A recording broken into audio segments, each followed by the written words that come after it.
ఓం అజ్ఞానతిమిరాంధస్య జ్ఞానాంజనాశలాకయా చక్షురున్మిలితం యేన తస్మై శ్రీగురవే నమః.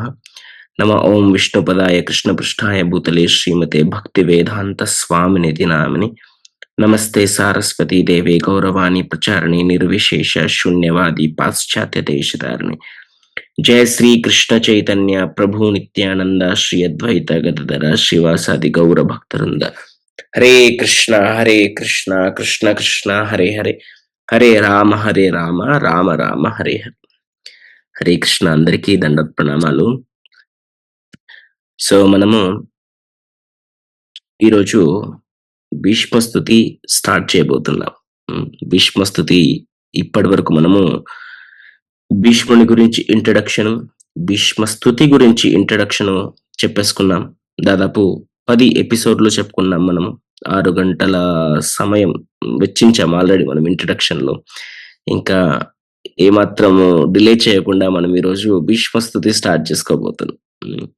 సో భీష్మస్తుతి శ్రీమద్ భాగవతంలోని మొదటి స్కందంలో 9వ అధ్యాయంలో 32వ శ్లోకం నుంచి 42వ శ్లోకం వరకు మనకు భీష్మస్తుతి ఉంటుంది. So sharing my screen. So ఇది మొదటి శ్లోకం. శ్రీ భీష్మ వాచ. జస్ట్ ఒకసారి చదువుతాను, మీరు ఒకసారి పదాలు చూసుకోండి. దాని నెక్స్ట్ ట్యూన్ చెప్తాను, తర్వాత మనం దాని అర్థం తెలుసుకుందాం. శ్రీ భీష్మ వాచ. ఇతి మతిర్ ఉపకల్పిత విత్రీష్ణ భగవతి సాత్వత పుంగవే విభూమ్ని స్వసుఖం ఉపగతే క్వచిద్విహర్తుం ప్రకృతిం ఉపేయుషి యద్భవ ప్రవాహ. సో ఇది శ్లోకము.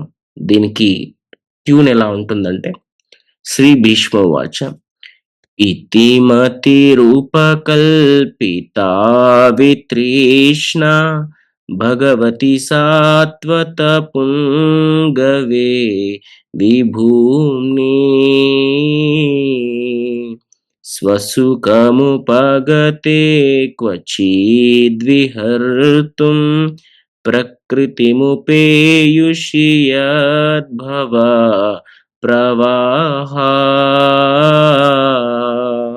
సో ఇది ట్యూన్. సో ఇక్కడ భీష్ముడు ఏ సందర్భంలో పాడుతున్నాడు? ఇది ఏ సందర్భంలో? చక్కగా ఏసీ రూమ్ లో పైన ఫ్యాన్ వేసుకొని పాడట్లేదు. భీష్ముడు దీన్ని అంపశయ పైన మొత్తం రక్తం గారిపోతూ ఎంతో నొప్పితో, ఎంతో ప్రేమతో, ఎంతో సంతోషంతో. ఎందుకు సంతోషం?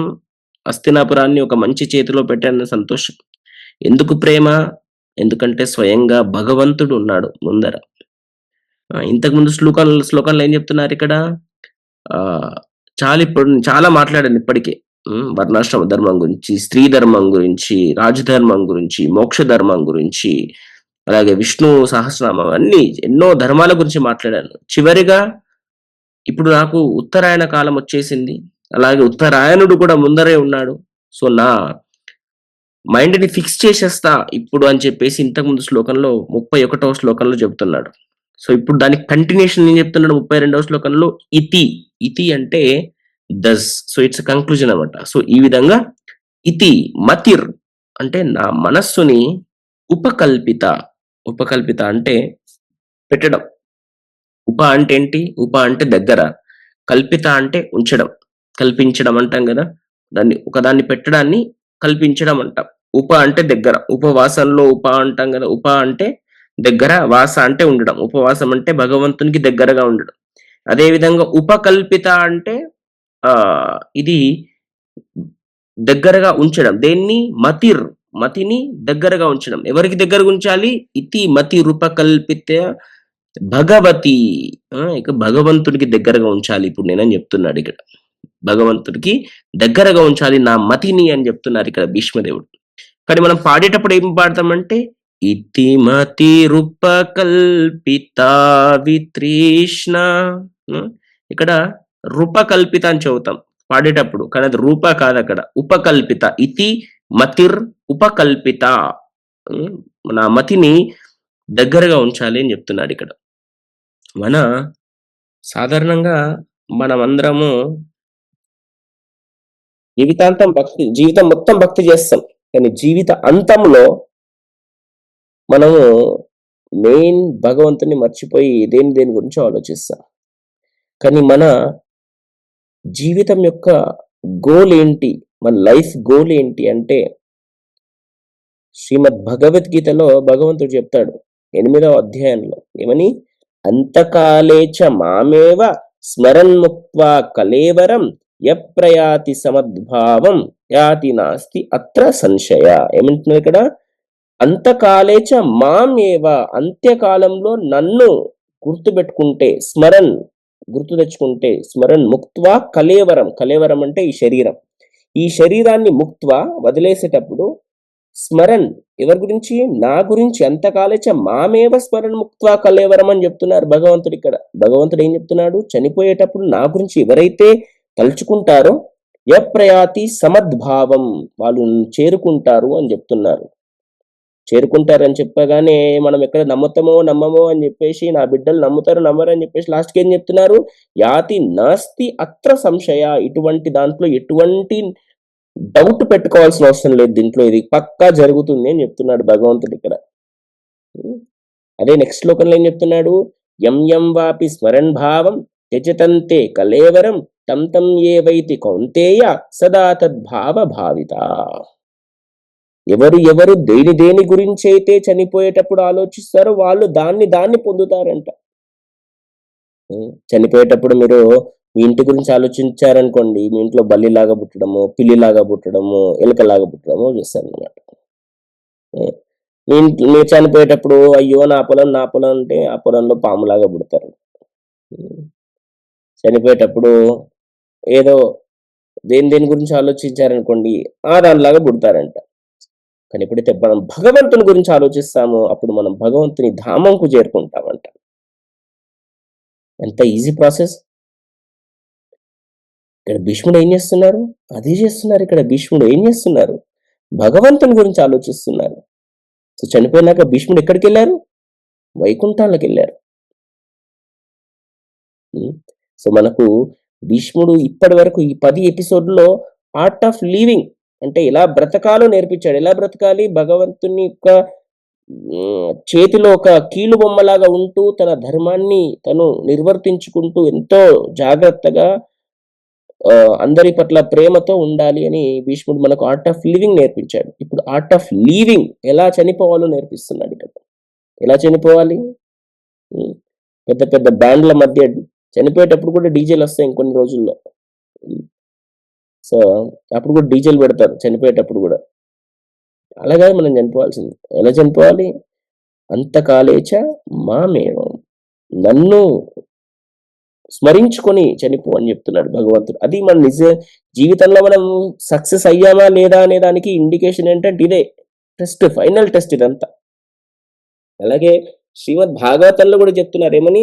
ఏతావాన్ సాంఖ్యయోగాభ్యాం స్వధర్మ పరినిస్తయ జన్మలాభ పరం పుంషాం అంతే నారాయణ స్మృతి అని చెప్తున్నారు. అంటే అంత్యకాలంలో నారాయణుణ్ణి మనము స్మరించుకోవాలి. అది మన జీవితం యొక్క గోల్. ఎన్నిసార్లు చెప్తున్నారు ఇక్కడ? భగవద్గీతలో చెప్తున్నారు, భాగవతంలో చెప్తున్నారు, పద్మ పురాణంలో చెప్తున్నారు, అన్ని పురాణాల్లో అన్ని శాస్త్రాల్లో చెప్తున్నారు ఏమని? అంత్యకాలంలో నన్ను స్మరించుకోండి అని. ఈ గొప్ప మహాజనుడు భీష్ముడు ఏం చేశారు? ఇవన్నీ తెలిసిన వాడు కాబట్టి చివరికి ఏం చెప్తున్నాడు? ఇంత మాట్లాడి వర్ణాశ్రమ ధర్మం గురించి, స్త్రీ ధర్మం గురించి, రాజధర్మం గురించి, మోక్షం గురించి, వైరాగ్యం గురించి ఇవన్నీ మాట్లాడిన తర్వాత ఇంకా చాలు టైం అయిపోయింది, ఇంకా నాకు ఉత్తరాయణ కాలం వచ్చేసింది, ఇక ఇవన్నీ గురించి నేను మాట్లాడదలుచుకోలేను. ఏం మాట్లాడాలి ఇప్పుడు? నేను భగవంతుని గురించి మాట్లాడాలని చెప్పేసి భగవంతుడిని స్మరించుకోవాలి కాబట్టి స్టార్ట్ చేస్తున్నాను తన స్తుతిని. ఏమన్నారు? ఇతి దస్, ఈ విధంగా మతిర్, నా మతిని ఉపకల్పిత అంటే ఉప అంటే దగ్గరగా, కల్పిత ఉంచడం, భగవంతుని దగ్గర ఉంచాలి. ఎలా ఉంచాలంట? వితృష్ణ. ఇది ఇంపార్టెంట్ ఇక్కడ. వితృష్ణ అంటే ఏంటంటే, తృష్ణ అంటే దాహం, దప్పిక అని అర్థం యాక్చువల్గా. క్షుత్ అంటే ఆకలి, తృత్ అంటే దాహం. సంస్కృతంలో క్షుత్ అంటే ఆకలి, తృత్ అంటే దప్పిక. ఎప్పుడైతే వి అనేది యాడ్ చేస్తామో ఒకదాని ముంగట, దానికి లిటిల్ ఆపోజిట్ అవుతుంది అన్నమాట. ఇప్పుడు ఎగ్జాంపుల్ ముఖము అన్నాం అనుకోండి, ముఖము అంటే ఫేస్ టు ఫేస్. విముఖము అన్నాం అనుకోండి ఆపోజిట్. అలాగే ఇక్కడ తృష్ణ అంటే దప్పిక, వితృష్ణ అంటే దప్పిక లేకపోవడం. ఇక్కడ దప్పిక గురించి ఎందుకు మాట్లాడుతున్నారు భీష్ముడు ఇక్కడ? ఎందుకంటే దప్పిక అంటే ఇక్కడ నిజమైన దాహము కాదు, నిజమైన భౌతిక విషయాలపైన దాహము అని అర్థం ఇక్కడ. అంటే భౌతిక ఇంద్రియాల దాహం గురించి ఇక్కడ భీష్ముడు మాట్లాడుతున్నాడు. నీళ్ళ దాహం గురించి మాట్లాడట్లేదు ఇక్కడ భీష్ముడు. ఎటువంటి ఆలోచనలు లేకుండా, ఎటువంటి మెటీరియల్ థింగ్స్ పైన కోరిక లేకుండా నా మతిని ఉపకల్పిత భగవంతుని పైన నేను పెట్టాలి ఇప్పుడు అని చెప్తున్నారు ఇక్కడ. అంత ఈజీయా వితృష్ణ అనేది? వితృష్ణ అంటే ఏంటి? ఎటువంటి భౌతికమైన కోరికలు లేకపోవడం. కానీ అది చాలా ఇంపార్టెంట్. అదంత ఈజీ కాదు. ఎందుకు ఇంపార్టెంట్?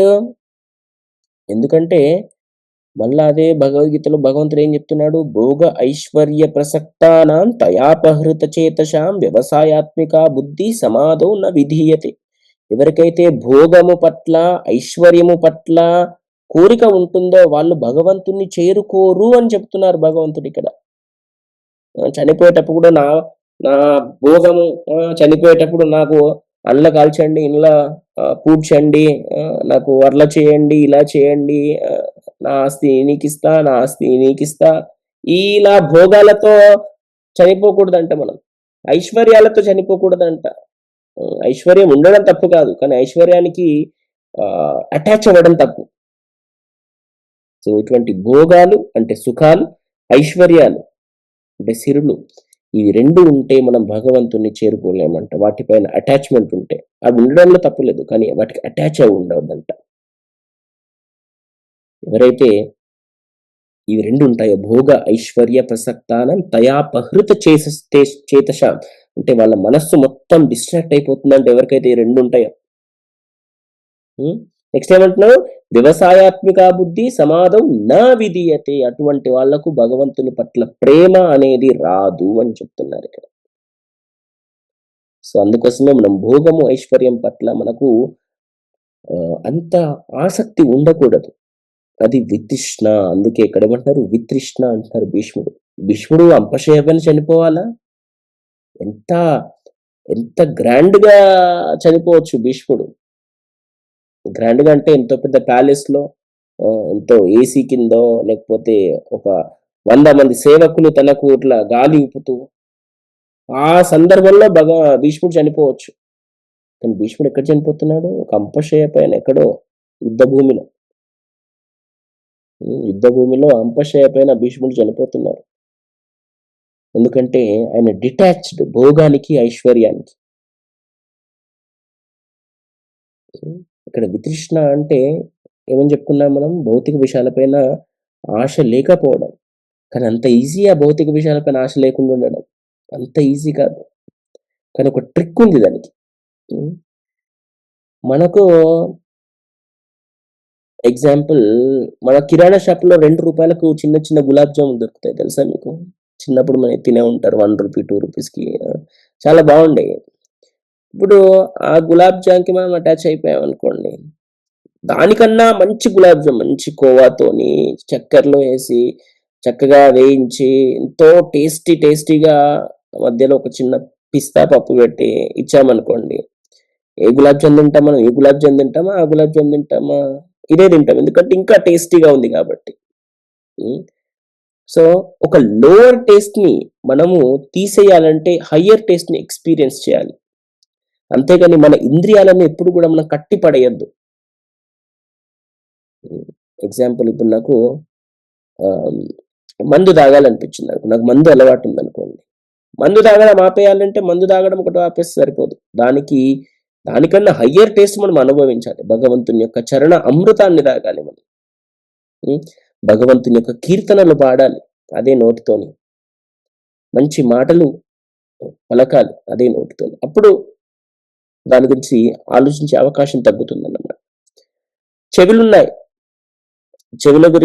చెవుల నుంచి మనము ఏవేవో సినిమా స్టోరీస్, ఆ స్టోరీస్, ఈ స్టోరీస్ అనే బదులు అదే చెవులతో మనము అంతకన్నా ఎక్కువ రసాన్ని ఇచ్చే మాటలు వినాలి. అది భగవంతుని యొక్క లీలల గురించి వినాలి. అప్పుడు మనము పిచ్చి మాటలు వినే అవకాశం తగ్గిపోతుంది. ఈ కళ్ళతో న్యాచురల్‌గా మన టెండెన్సీ ఏందంటే, ఇంకొక అపోజిట్ జెండర్‌ని చూడాలని ప్రయత్నం చేస్తాం మనం. అయ్యో! ఎంత బావుంది ఈ అమ్మాయి, ఎంత బాగున్నాడు ఈ అబ్బాయి అని చెప్పుకుంటూ చూస్తుంటాం. కానీ అదే కళ్ళని మనము అయ్యో! భగవంతుడు ఎంత ఎంత సుందరంగా ఉన్నాడు భగవంతుడు అని మన కళ్ళని ఆ హైయెస్ట్ టేస్ట్‌లో పెట్టాలంట. ఎప్పుడైతే మన ఇంద్రియాలను ఉన్నతమైన రుచిని అనుభవించడంలో ఉపయోగిస్తే, తక్కువ స్థాయి రుచులను మనం అంత ఆస్వాదించమంట. నేనెప్పుడు ఎగ్జాంపుల్ చెప్తాను. మీ దగ్గర మీ ఇంట్లో మంచి వాష్‌రూమ్, పెద్ద వాష్‌రూమ్ ఉందనుకోండి. హ్మ్. పెద్ద వాష్‌రూమ్ ఎంత పెద్దగుందంటే దాంట్లో పడుకోవాలనిపించదన్నమాట. అంత అంత నీట్‌గా, అంత పెద్దగా, దాంట్లో గూడా ఏసీ అలా ఉందనుకోండి. సులభ్ కాంప్లెక్స్‌లో పొమ్మంటే పోతారా మీరు వాష్‌రూమ్‌కి? ఛీ! ఛీ! ఛీ! ఛీ! ఛీ! అంట. అదేవిధంగా మనం భగవంతుని లీలలు, ఎంత బ్యూటిఫుల్ లీలలు, ఎంత మహాభారతం కళ్ళకు కట్టినట్టు ఎంతమంది ప్రవచనాలిస్తున్నారు. ఇవన్నీ విన్న తర్వాత యానిమేషన్ వీడియోస్ వస్తున్నాయి ఇప్పుడు మహాభారతం పైన, వాటిపైన, వీటిపైన. అవన్నీ చూసిన తర్వాత ఏదో ఒక సమంతనో, ఇంకో హీరోయినో వచ్చి ఇలా ఇలా డాన్స్ చేస్తే మనం చూడాలనిపిస్తుందా మనకు? చూడాలనిపించదు. ఎందుకంటే అది తక్కువ స్థాయిలాగా కనిపిస్తుంది. ఎప్పుడైతే మనం భగవంతుని పైన మన ఇంద్రియాలను గనక మనము ఆహ్, ఉపయోగిస్తే. అందుకే ఇక్కడ భగవంతుడు దానికి ట్రిక్ చెప్తున్నాడు. 2వ అధ్యాయంలో 59వ శ్లోకంలో ఏమని? పరం దృష్ట్వా నివర్తతే. ఎప్పుడైతే మనము ఉన్నతమైన విషయాలపైన గనక మనం దృష్టి సారిస్తే, తక్కువ స్థాయి విషయాలనేవి మనం ఆటోమేటిక్‌గా మర్చిపోతాం. అప్పుడు చనిపోయేటప్పుడు భోగము, ఐశ్వర్యాన్ని మనం ఆటోమేటిక్‌గా వాటి నుంచి ఆహ్, చిరాకొచ్చి దాని నుంచి వదిలేస్తాం మనం. అంత పట్టించుకోము. అప్పుడు భగవంతుడు గుర్తొస్తాడు ఆటోమేటిక్‌గా. హ్మ్. సో, ఇక్కడ భీష్ముడు ఏం చెప్తున్నాడు? ఇతి మతిర్ ఉపకల్పిత వితృష్ణ. ఎటువంటి మెటీరియల్ థింగ్స్ పైన దాహం లేకుండా వితృష్ణ భగవతి, ఆ భగవంతుడి పైన. ఇక్కడ సప్తమి విభక్తి వాడుతున్నారు. ఇక్కడ భగవతి అని అంటే on to the supreme God అని చెప్పేసి లొకేటివ్ ఇక్కడ. సో, ఈ విధంగా ఇతి మతిర్, నా మనస్సును ఉపకల్పిత, దగ్గరగా ఉంచుతా. ఎవరికి? భగవతి. ఎలా? వితృష్ణ, ఎటువంటి భౌతిక విషయాలపైన ఆసక్తి లేకుండా అని చెప్తున్నారు ఇక్కడ. సో, అది మొదటి లైన్. ఇతి మతిర్ ఉపకల్పిత వితృష్ణ. నెక్స్ట్ భగవతి సాత్వత పుంగవే విభూమ్ని. ఇక్కడ పుంగవ అంటే ద హైయెస్ట్ అని అర్థం. ద లీడర్ అనుకోవచ్చు. ఇప్పుడు ఇక్కడ ముని పుంగవ అంటే మునులలో ఉన్నతమైన వాడు అని. నారద మునికి వాడతారు ఇది. ముని పుంగవ అని. నరపుంగవ అంటే నరులలో ఉత్తమమైన వాడు, నరోత్తముడు. నారాయణుడికి వాడతారు. అదేవిధంగా సాత్వత పుంగవ అంటే, సాత్వత అంటే 2 మీనింగ్స్ వస్తాయి. ఒకటి సాత్వత కులము. సాత్వత కులము అంటే యాదవులలో ఒక లైన్ అన్నమాట అది సాత్వత. ఇప్పుడు మీరు గోపిగీతలో చూసినట్లయితే, గోపిగీతలో 4వ శ్లోకం చెప్తారు. ఏమని? నకలు గోపికా నందనో భవాన్ అఖిల దేహినాం అంతరాత్మదృగ్ వికన సార్దితో విశ్వగుప్యతే సకౌ దేవాన్ సాత్వతాం కులే. ఇక్కడ సాత్వత అనే కులములో పుట్టినవాడు కృష్ణుడు అని చెప్తున్నారు ఇక్కడ గోపికలు. దాన్ని మనం ఇక్కడ అన్వయించుకుంటే సాత్వత పుంగవే అంటే ఆ కులంలో ఉన్నతమైన వాడు అని అర్థం ఇక్కడ. ఎలా అయితే రఘుకులంలో రామచంద్రుడు ఎలా ఉత్తముడో, ఇక్కడ సాత్వత కులంలో కృష్ణుడు అలా ఉత్తముడు. అందుకే సాత్వత పుంగవ అంటే సాత్వత అనే కులంలో ఉన్నతమైన వాడు సాత్వత పుంగవ అని ఒక అర్థం. మనకు ప్రభుపాదులు ఇచ్చిన ట్రాన్స్లేషన్ ప్రకారం సాత్వత పుంగవ అంటే డివోటీస్. సాత్వత అంటే ప్యూర్ డివోటీస్, సత్వగుణంలో ఉన్నటువంటి డివోటీస్, శుద్ధ సత్వంలో ఉన్నటువంటి డివోటీస్. అటువంటి డివోటీస్ లో ద గ్రేటెస్ట్ లీడర్ ఎవరు అంటే వాళ్ళకి కృష్ణుడు. భగవతి అని చెప్పి తర్వాత భగవంతుడు ఎలాంటి వాడంట? సాత్వత పుంగవే, the leader of the pure devotees or the leader or the highest person in the సాత్వత కుల. భగవతి సాత్వత పుంగవే అంటున్నారు. ఇక్కడ సాత్వత పుంగవ అనేది మీరు ఏ ప్రేయర్స్ చూసినా కూడా, మీరు మొన్న దామోదరాష్టకంలో నేర్చుకున్నాం మనం. ఫస్ట్ ఏంది? నమామీశ్వరం సచ్చిదానంద రూపం లసత్కుండలం గోకులే వ్రాజమనం యశోధాభియో లోకాలాధవమానం పరామృష్ట్రమత్యంత తోదృత గోప్య. అక్కడ స్టార్టింగ్ ఏం చెప్తున్నారు? ఇక్కడ నమామి ఈశ్వరం అని చెప్తున్నారు. ఇక్కడ మనం దామోదరు అంటే చంటి పిల్లోడు, కృష్ణుడు ఏదో వెన్న దొంగిలించే అబ్బాయి అని ఇక్కడ మిస్అండర్స్టాండ్ చేసుకుంటాము అని చెప్పేసి ఫస్ట్ ఏం వాడుతున్నారు? అక్కడ ఈశ్వర అని వాడుతున్నారు.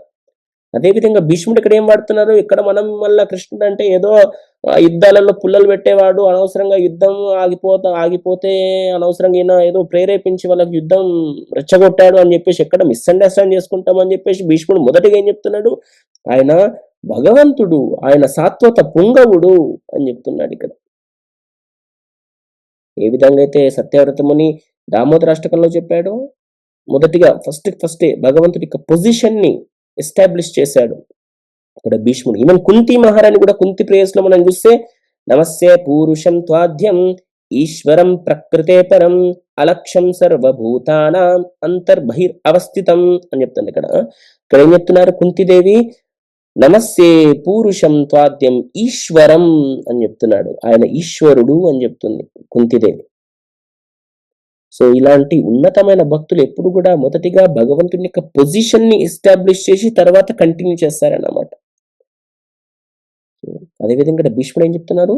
భగవతి సాత్వత పుంగవే. భగవంతుడుని చాలా మంది మిస్అండర్స్టాండ్ చేసుకుంటారు. ఎస్పెషల్లీ కృష్ణుని ఏదో సాధారణ మనిషిలాగా వచ్చాడు. ఎస్పెషల్లీ రామచంద్రుడు ఇంకా అయితే అసలు రామచంద్రుడు దేవుడే కాదు, రామచంద్రుడు మనిషి రూపంలో వచ్చాడు అని చెప్తారు చాలా మంది. కానీ కాదు. అవజానంతి మామూఢ మానుషిం తనుమాశ్రితం పరం భావం అజానతో మమ భూత మహేశ్వరం. తెలివి లేనివారు, తెలుసుకోలేని వారు నన్ను ఏదో సాధారణ మనిషి అనుకుంటారు. అవజానంతి మా మూఢ అంటే ఫూల్స్, తెలివి తక్కువ వాళ్ళు, బుద్ధిహీనులు, మంద బుద్ధి గలవారు. ఇంకో ప్రతిపదార్థం తెలీదు నాకు. సో ఇలాంటి వాళ్ళు ఏమనుకుంటారంటే అవజానంతి మామూఢ మానుషం తను ఆశ్రితం, ఏదో మనిషి రూపంలో వచ్చాడు అనుకుంటారు. పరం భావం అజానతో, కానీ నా పరభావంని, ఉన్నతమైన భావాన్ని ఈ తెలివి తక్కువ వాళ్ళు అర్థం చేసుకో. మమ భూత మహేశ్వరం, నేను మహేశ్వరుణ్ణి అని చెప్తున్నారు ఇక్కడ భగవంతుడు. ఇన్ఫాక్ట్ అర్జునుడు కూడా భగవద్గీతలో చెప్తారేమని, పరం బ్రహ్మ పరంధామ పవిత్రం పరమం భవాన్. ఉన్నతమైన పర్సన్ కృష్ణుడు అని చెప్తున్నాడు ఇక్కడ. ఉన్నతమైన భగవంతుడు పరం భవాన్ అని చెప్తున్నాడు ఇక్కడ. సో భగవంతుడు సాధారణ మనిషి కాదు, భగవంతుడు ఉత్తముడు. సో ఈ విధంగా 2 లైన్లు చేస్తున్నాం మనం. ఏమి? ఇతి మతిర్ ఉపకల్పిత వితృష్ణ భగవతి సాత్వత పుంగవే విభూమ్ని. ఇక్కడ విభూమ్ని అంటే ఏంటి అంటే చాలా గొప్ప కలవాడు. భూతము అంటే జనరల్ గా దయ్యాల భూతాలు కాదు. భూతానికి మల్టిపుల్ మీనింగ్స్ ఉంటాయి. భూతం అంటే లివింగ్ ఎంటిటీని కూడా భూతము అంటాము. భూతం అంటే దయ్యాలలో ఒక రకాన్ని కూడా భూతం అంటాము. ఇక్కడ భూతము అంటే ఇంకోటి ఏంటంటే గొప్పది అని అర్థం. విభూతి అంటే ఇంకా చాలా గొప్పది అని. ఇక్కడ ఏమంటున్నారు? విభూమి, చాలా గొప్పవాడు భగవంతుడు, చాలా గొప్పవాడు. ఎంత గొప్పవాడు? మొన్న చెప్పుకున్నాం, తను కన్నెర్ర చేస్తే తన భయంతోనే సూర్యుడు ఉదయిస్తాడు, తన భయంతోనే ఇంద్రుడు వానలు కురిపిస్తాడు, తన భయంతోనే అగ్ని దహింపజేసే లక్షణం కలిగి ఉంటుంది, తన భయంతోనే నీరు ప్రవహిస్తుంది అని చెప్పేసి అంత గొప్ప భగవంతుడు. Is all pervading. విష్ణు అంటే ఏంటి? వ్యాప్నోతి ఇది విష్ణు, ప్రతి దాంట్లో వ్యాపించేది విష్ణువు. సో ఆ విభూమి అంటే చాలా గొప్పవాడు, ఆల్ పర్వేడింగ్ అని చెప్తున్నారు. భగవతి సాత్వత పుంగవే విభూమి. ఫస్ట్ లైన్ ఏంపై నా మనస్సుని ఒక దగ్గర పెడుతున్నా అని చెప్తున్నారు. సెకండ్ లైన్ ఏం చెప్తున్నారు? ఎవరిపైన పెడుతున్నారు? గొప్ప భగవంతుడు. ఆ భగవంతుడు ఎంత గొప్పవాడో చెప్తున్నారు. ఏమని? భగవతి, భగవంతుడు సాత్వత పుంగవే, సాత్వత కులంలో ఉన్నతుడు, ఆర్ డివోటిక్స్ లీడరు, విభూమ్ని ఎలాంటి వాడు, ఇంకా ఆల్ పర్వేడింగ్, అంతటా వ్యాపించి ఉన్నవాడు అని చెప్తున్నారు. తర్వాత నెక్స్ట్ ఏంటి, ఆ భగవంతుడు ఎలాంటి వాడో చెప్తున్నారు. ఎలాంటి వాడు అంటే భగవంతుడు స్వసుఖం. స్వసుఖం అంటే ఆత్మారాముడు అని అర్థం. అంటే ఎవరైతే తనలో తాను ఆనందంగా ఉంటారో వాళ్ళని ఆత్మారాములు అంటారు. భగవంతుడు ఆత్మారాముడు, తనకు ఏమీ అవసరం లేదు సంతోషపడడానికి. కానీ మనందరికీ సంతోష పెట్టడానికి మన కోసం భగవంతుడు కిందికి వస్తాడంట. స్వసుఖం ఉపగతే. ఉపగతి అంటే ఉప అంటే దగ్గర, గతి అంటే రావడం. సో భగవంతుడు మన దగ్గరికి వస్తున్నాడంట. స్వసుఖం ఉపగతే క్వచిద్. క్వచిద్ అంటే కొన్ని సార్లు, సమ్ టైమ్స్. ఊరికే రాడు భగవంతుడు, మళ్ళీ కొన్ని సార్లు వస్తాడు. ఎప్పుడెప్పుడు వస్తాడు? యదా యదా హి ధర్మస్య గ్లానిర్భవతి భారత అభ్యుత్థానం అధర్మస్య తదాత్మానం సృజామ్యహం. ఎక్కడెక్కడైతే ధర్మం అనేది తగ్గిపోతుందో అక్కడక్కడ దాన్ని ఉద్ధరించడానికి భగవంతుడు స్వయంగా తద్ ఆత్మానం, ఆత్మానం అంటే సొంతంగా తనే, సృజామ్యహం వస్తాడంట. పరిత్రాణాయ సాధూన వినాశయ చ దుష్కృత ధర్మ సంస్థాపనాధాయ సంభవామి యుగే యుగే. ధర్మ సంస్థాపనాధాయ అంటే ధర్మాన్ని స్థాపించడానికి భగవంతుడు ఎక్కడైతే పరిత్రాణాయ సాధువున, సాధువులకి కీడు జరుగుతుందో, వినాశాయ దుష్కృతం, ఆ దుష్కృతుల్ని చంపడానికి భగవంతుడు స్వయంగా వస్తాడు. ఎప్పుడు ఎన్నిసార్లు వస్తాడు భగవంతుడు? క్వచిత్, కొన్నిసార్లు వస్తాడు, సమ్ టైమ్స్. విహర్తుం ఎలా వస్తాడంట? To play with his devotees. విహర్తుం అంటే విహరించడానికి అని గుర్తు పెట్టుకోండి మీరు, గుడ్డి గుర్తు. భగవంతుని యొక్క భక్తులతో ఆడుకోవడానికి వస్తాడంట. భగవంతుని లీలలు చేయడానికి వస్తాడంట. సో మూడు లైన్లు చెప్తున్నాడు. స్వసుఖం ఉపగతే క్వచిద్ విహర్తుం. కొన్నిసార్లు భగవంతుని భక్తులతో ఆడుకోవడానికి భగవంతుడు స్వయంగా ఎక్కడికి వస్తాడంట. ఎక్కడికి వస్తాడో నెక్స్ట్ లైన్ లో చెప్తున్నా. ఏమని? ప్రకృతిం ఉపేయుషి. ఈ ప్రకృతి, ఈ మెటీరియల్ వరల్డ్కి వస్తాడంట భగవంతుడు.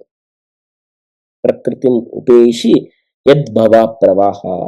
ఈ భవసాగరంలోకి వస్తాడంట భగవంతుడు. మన కోసం మనతో ఆడుకోవడానికి, మనకు సుఖం ఇవ్వడానికి, మనకు ఆనందం ఇవ్వడానికి కొన్నిసార్లు భగవంతుడు. ఎంత గొప్ప భగవంతుడు! సాత్వత పుంగవే విభూమ్ని.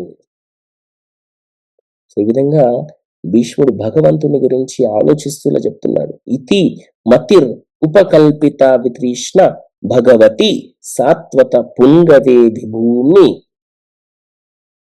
అని చెప్తున్నారు. ఏంటి?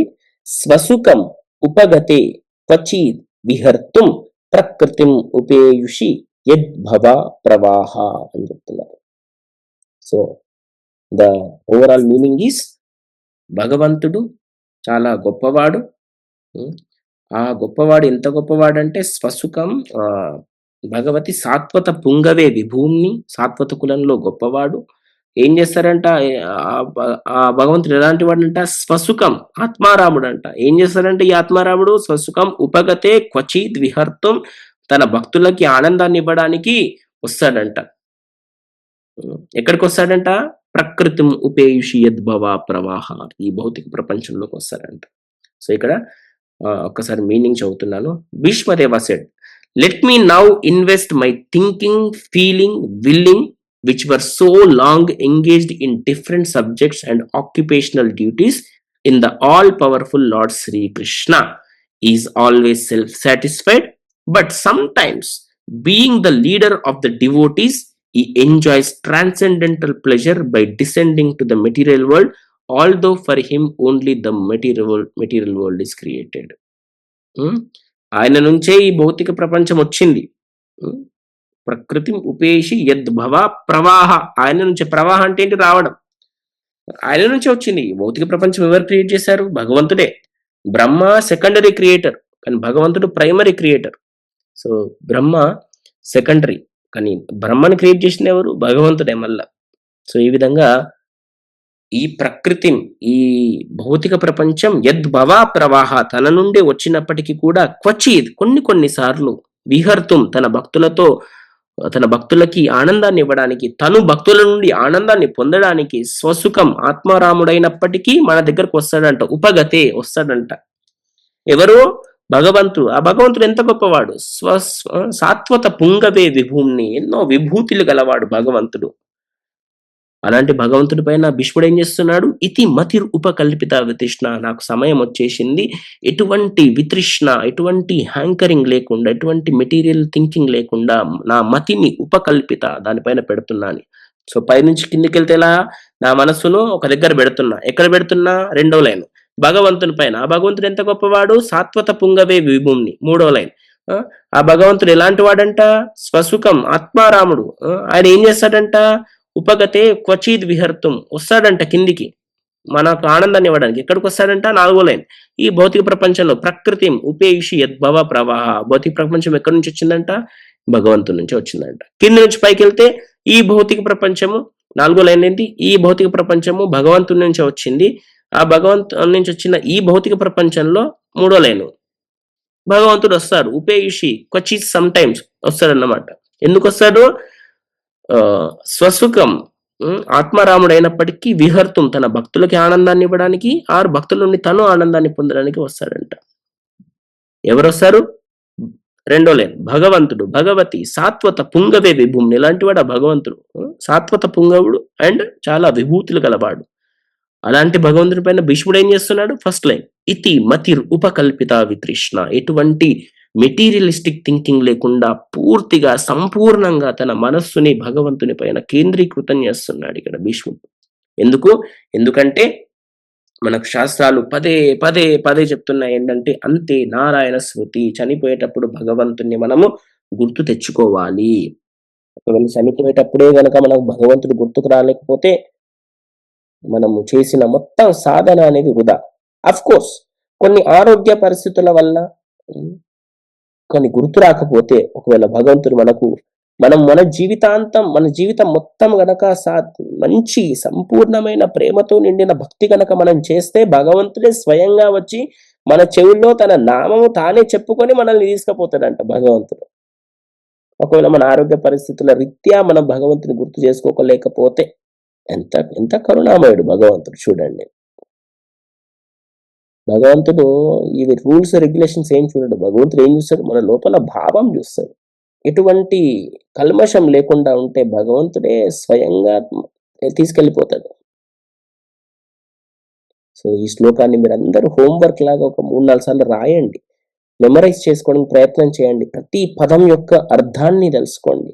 మన క్విజ్ లో అడుగుతాం, ప్రతి పదార్థాలు అడుగుతాం. ఇతి మతి రూపకల్పిత వితృష్ణ భగవతి సాత్వత పుంగవే విభూమ్ని స్వసుఖముపగతే క్వచిద్ విహర్తుం ప్రకృతిం ఉపేయుషి యద్భవ ప్రవాహ అని. ఈ విధంగా మనము భీష్మ స్థుతిలోని మొదటి శ్లోకాన్ని తెలుసుకున్నాం. రేపు రెండవ శ్లోకం, మొత్తం 11 శ్లోకాలు ఉంటాయి భీష్మ స్థుతిలో. రేపు రెండవ శ్లోకాన్ని మనం నేర్చుకుందాం. భీష్మ స్థుతికి జై, భీష్మదేవికి జై, శ్రీల ప్రభుపాద్ కి జై, శ్రీమద్ భాగవతం కి జై. హరే కృష్ణ.